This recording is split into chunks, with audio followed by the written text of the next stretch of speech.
สบายดีท่านผู้ชมที่เคารพสบายดีท่านผู้ชมทุกท่านตอนรับทางผู้ชมเข้าสู่การรายงานข่าวภาคคำจากห้องข่าวโทรภาพแห่งชาติลาวข่าวภาคคำประจำวันพุธวันที่27พฤศจิ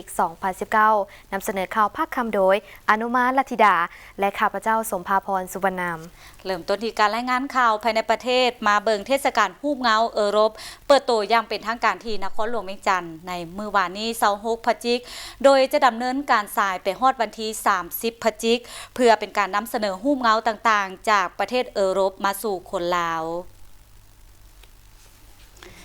ท่านลีโอฟาเบอร์เอกอัครราชทูตสหภาพเออรบหรือ EU ประจำลาวได้กล่าวในพิธีเปิดเทศกาลฮูบเงาเออรบท่านได้กล่าวว่า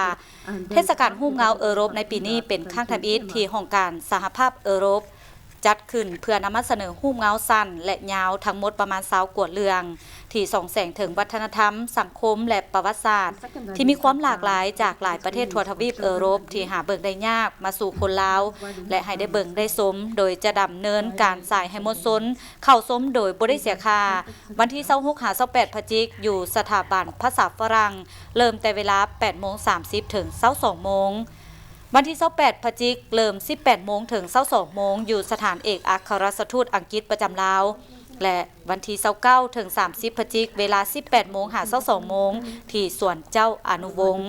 พิธีเปิดตัวเทศกาลฮูบเงาเออรบครั้งทำอิฐอยู่สาธารณรัฐประชาธิปไตยประชาชนลาวได้จัดขึ้นที่ห้องการสหภาพเออรบประจำสาธารณรัฐประชาธิปไตยประชาชนลาวให้เกียรติเข้าร่วมโดยมีทานคำแพงไซสมแพงรัฐมนตรีกระทรวงแรงงานและสวัสดิการสังคมและทานบัวเงินซาภูวงศ์รองรัฐมนตรีกระทรวงแถลงข่าววัฒนธรรมและท่องเที่ยวพร้อมด้วยบรรดาทูตานุทูตและแขกถูกเชิญ